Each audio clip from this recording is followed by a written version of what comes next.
G'day everyone, you're here with Yoda from RC Skunkworks and Chad behind the camera from Extreme Hobby. Hey everyone. We're lucky enough to be looking at the A-10 today from Freewing.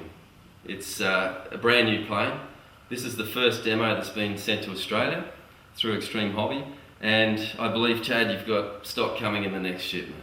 Yeah, we sure do. Probably about a month's time from now. Fantastic, can't wait. We flew one in China and it was a really good aircraft to fly. Plenty of power and great performance and manoeuvrability, and gee, it sounded good and it really looked good in the air. So can't wait to fly it. We've just unpacked it. Not a scratch or a mark or anything wrong with the aircraft at all.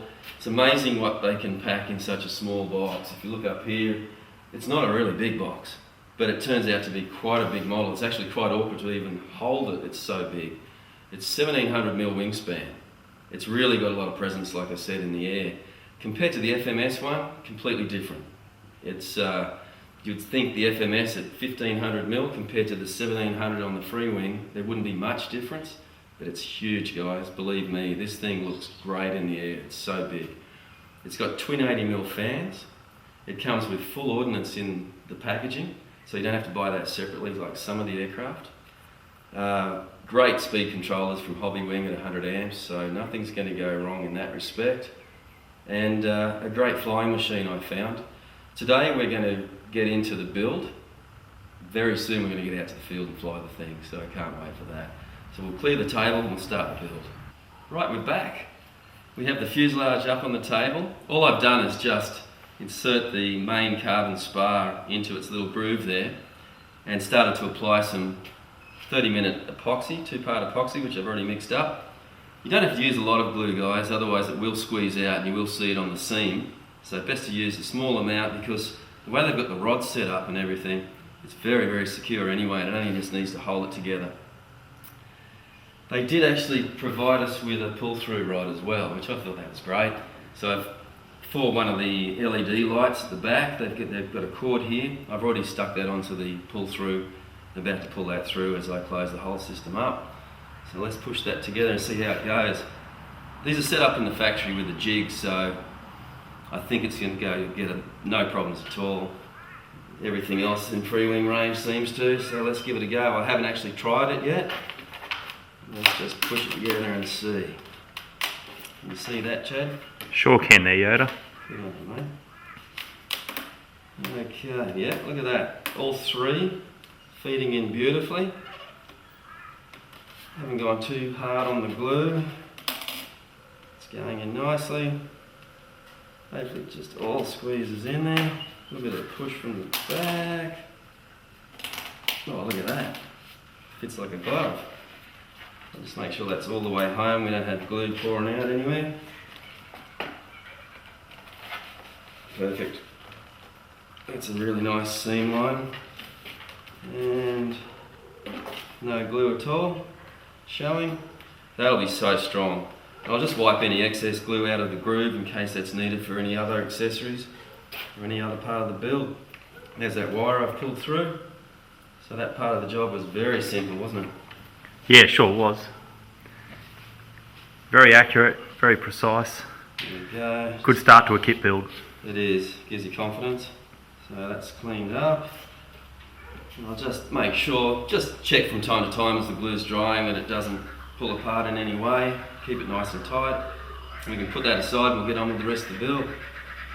And for all you American listeners out there, that bird in the background was the Australian kookaburra. It was the kookaburra. We actually have plenty of them on site. And we've got koalas here too. Yeah, there you go. We hope you enjoy that one. Right. So we've glued the fuse two halves together on the A-10.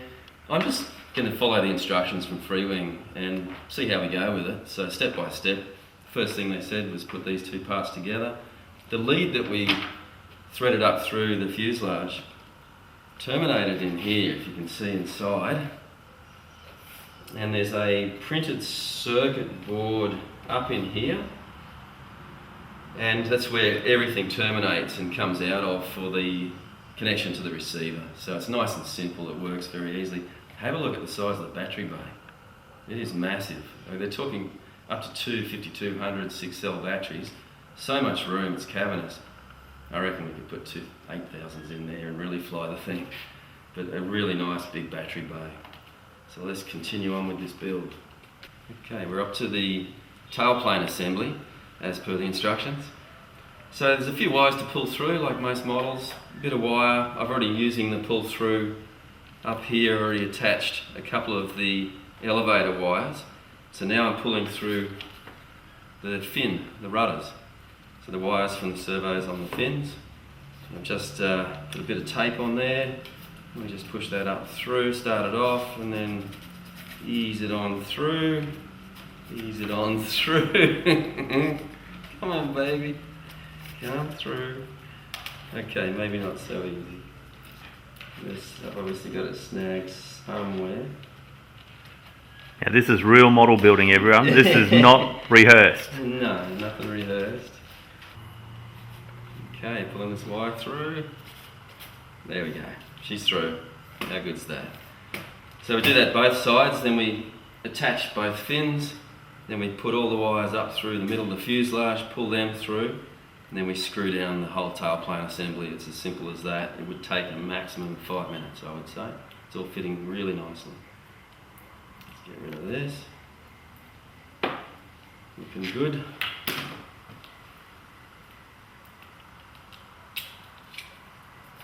First one through.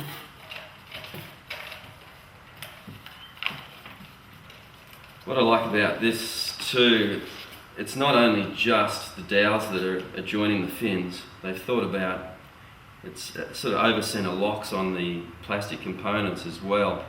So there's added security as well as the screws, and it seems like a very strong structure, so no issues with flexing or warping or problems like that. There we go.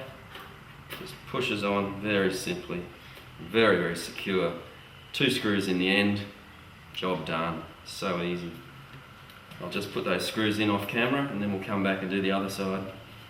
I have the wires already attached now from the rudder servos and the elevator servos, so there's 4 wires in total attached to the pull through. And I've just, as I said, the main thing with pulling wires through is just keep it nice and compact when you're using tape to put it on the end of the pull through wire that you're using, and everything goes nice and smoothly. So now that that's to that point, I'll come around the other side here and we'll just roll it down. It's such a big model there, Yoda. Yeah, it takes some stepping around, doesn't it? So I'll just make absolutely sure those wires are through. You see how big this model is, and I'm not a short person. So the wires are right through. We come back here. That just sits down on the fuselage. 4 screws. Wow. And that baby is done. So I won't bore you with putting screws in. Everyone knows how to put screws in. Just don't over tension them, guys, because it is going into plastic fittings. So they're only fairly small screws. Tension them up until you just feel it nipping. So don't really push through that, because you do run the chance of stripping the receptacle for the screws out. Not that I've ever done it on the Freewing model, but if you're a little bit ham-fisted, that's what could happen. So I'll nip them up now, and we'll come back when that's done. Big reason why we do these build videos, Chad, is so we can find out if there's any little traps along the way that haven't been talked about in the instructions. We just found one, so we're going to give you a little tip, guys. We missed it. There's a little retainer here in the horizontal stabilizer that the other 2 wires that was installed at the factory already go underneath that.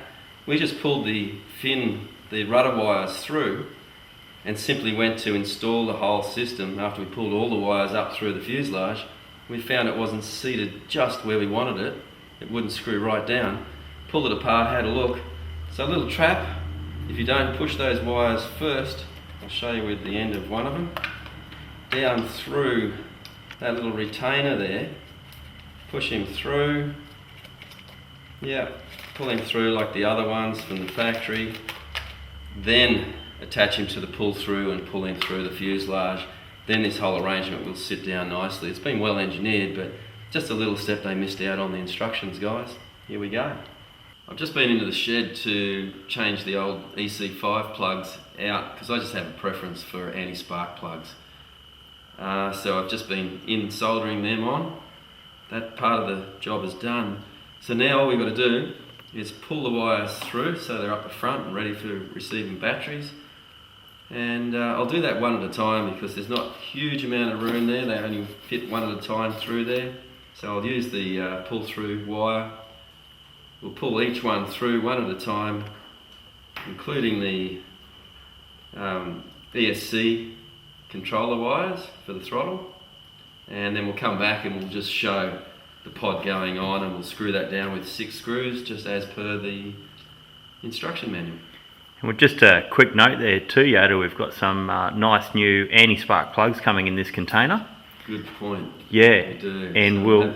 Extreme Hobby will have their own range. Yeah, well, I think what we'll try and do is have those up on the website, guys, by the time you watch this video. They won't be here until the coming shipment, but you can pre-order them from the website, or at least have a look at the specs of them, and get those ready for your new jets. They're certainly well worth having. Absolutely, it saves your ESC, guys. So yeah, see Extreme Hobby.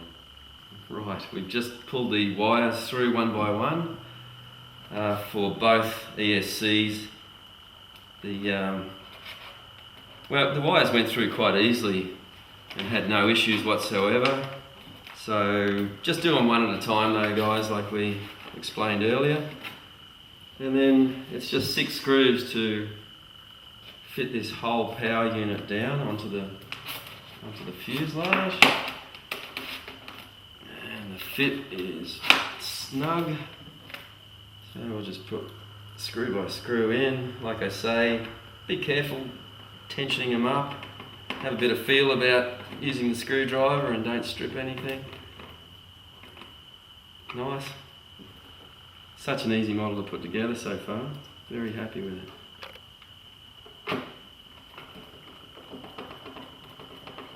Righto, well I'll finish these off camera and we'll come back and we'll look at the wing. We've, so far, most of the build is actually done, all the large components are done. Not telling you guys how to suck eggs, but the setup of the radio gear now is very important. You should really introduce that now. So get it in there early. So bind your receiver to your transmitter. Obviously set up your transmitter. It's a very simple setup on your transmitter because the PCB or the printed circuit board in there that Freewing provide allows all of the mixing to happen and come out with only very, very basic plug into your receiver. So if you choose on your transmitter, that's pretty much a standard wing, one aileron, one flap, one elevator, even though there's multiple servos coming in, one rudder, and it's very, very easy. Same with the flap. There's 4 actual servos for the flap, but you only need to choose one on your transmitter. So if you get that part right, plug it all in, center all your servos. The other thing I wanted to show you here at this stage is, I love this idea. All these servos come through just one plug, and it's just so easy to insert into the wing. What you've got here, guys, is a nice easy way to deal with this aircraft. The push rods, as you can see here, we've laid them out in their order from the instructions here. Most Freewing planes that I've had in the past have got the push rods already on there and set up and servos centered and everything, but because the packaging is such a small box, they've left the push rods out so they can fit everything in nice and neatly. So it's one little step that we have to take care of. So guys, what we need is the servos to be centered in a standard position on your receiver. We've got lots of bugs here, by the way, in Australia. Welcome to Australia. Yeah, welcome to Australia, Cobber. Okay, get off there. You don't want to go there. And what we can do now, because Freewing actually provided the elevator linkages already on there, so we don't need to turn the fuselage upside down, thankfully. I don't know who was thinking of that, but it works beautifully. And all I've done is insert the main spar, the front spar, hung the wings upside down so we can work on the bench without having to turn the fuselage upside down, because all we're installing are the wing push rods, which is the aileron flap on both wings, and the tail, the rudder push rods. The elevators are already done, so it's a really easy way to do it. plug it all in, center the servos, set up your push rods so you get everything fairly even. We can trim things out later with using the transmitter. But very, very easy way to do it, guys. So this is the next step. We'll come back to you after we've installed all of these. Just before you go, the little white hook type things we've already installed on the push rods. That makes it so easy because we've got ball links on one side and we've got the push in on the other, and then they clip, the little white plastic clips over the push rod itself and locks it in there. It's very, very easy. It takes seconds per. Just great safety feature, I think, Yoda. And it's a really nice system, actually. Yeah. Adjusting them is also very, very easy because you can just pop the ball link off, wind them in or out, pop it back on. It's wonderful. I really like that system. So guys, we'll come back to you shortly and we'll have the push rods set up and we'll keep going. So we've had some fun setting up the push rods. We've got everything set up now. A couple of little tips, guys. On their manual here, they give you the flat push rod sizes.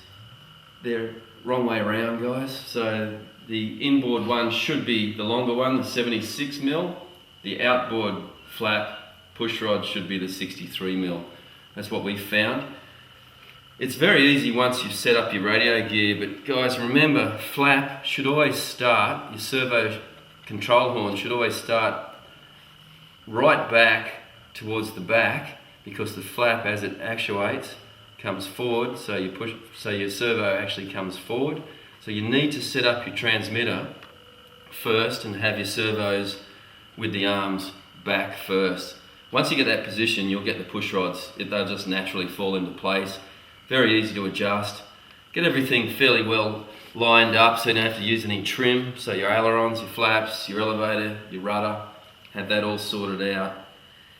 We're very close now to actually rolling the wings back the right way, putting the other spar in and putting it on its wheels. So this is very exciting, but so far a very easy build. I would say from go to woe, 20 minutes to date. It's pretty good. So we'll be back in a few minutes and we'll roll it onto its wheels. We're back. We've turned the model up the other way now to secure the wings. So we've got both spars in. There's no need to worry about where the spar position is because they've actually got stops in these wings. So you can just slide the spars in, slide the wings in, and know that the spars aren't going to actually move from side to side. 4 screws, metal thread screws, straight in. That locks it up. So at the field, guys, if you take a couple of pillows like we've got here and just roll it on its back, it's a very, very easy model to put together at the field, so you can transport it. Even though it's a big model, you can transport it very easily. I really like this. So simple, such a secure thing. And holy dooly, it's strong. I know, I've flown it. We did give it a good fly in China, didn't we? Sure did. So, just as quick as that. You don't need to put too much pressure on them. They actually nip up really easily. And that's pretty much the wing on. Everything's set up. Let's pop the retracts and have a look at them for the first time. So, guys, remember with Freewing, with their printed circuit board and the way they mix things, be careful because you've got gear doors on a lot of their aircraft.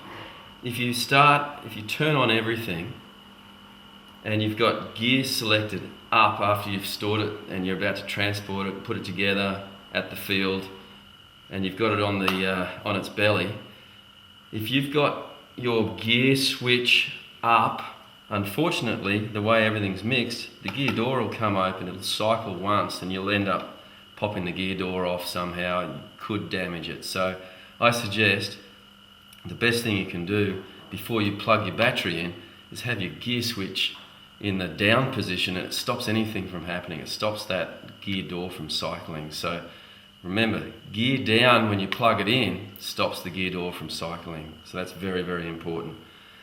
We've already got it plugged in, so we don't have to worry about that. I'm just going to cycle the gear down.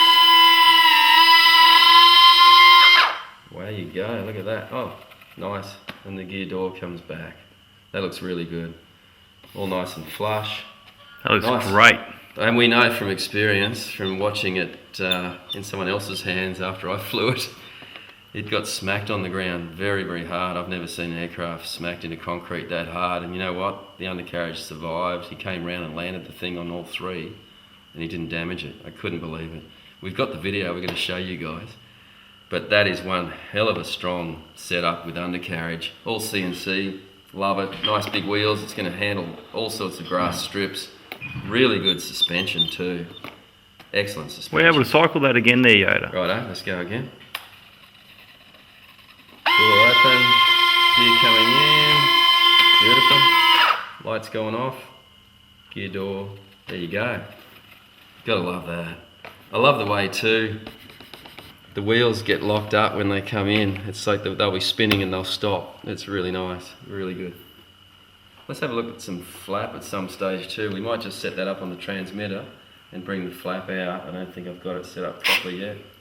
No, I've only got it set up for one stage of flap, but you can see there, 4 servos are all working together. It's a really nice arrangement. I'll set that up with 2 stages, so that's good for stage 1. Stage 2 will come further, and I'll also slow it all down. I'm not sure if mixing's required with flap, but we'll work that out when we test fly it. It's fantastic. It is a big model. Beautiful big model. Great stuff. Probably 25 minutes to put it together. So easy. We have Ordnance on the A-10 now, and there's plenty of that. Obviously it was built to kill. There's a lot of Ordnance. So it's very, very simple. I like the instructions too. It is actually really well set out. They number the pylons. Each pylon has actually got a number on it. They show you exactly where they go. It's as simple, everything clips backwards, so in the airflow it's pushing back against the locking mechanism. I'll just show you on this inboard one. You bring it forward, it unlocks, it comes out. You can see it's a keyed type device, and it keys into what's in the wing there. Same with the actual bomb. It'll go forward and clip out like that. It's as simple as reading the number on it, which is number 1, putting that pylon on, starting from the lugs, pushing backwards, locking it in. It's very secure. Then putting the Ordnance on. Like I say, it's well documented in the instructions, and it's as simple as that. It's ready to fly. What a great machine. It was very simple to put together. I've got no issues with it whatsoever, and I reckon this is set up. All we need to do is just check orientation of the control surfaces.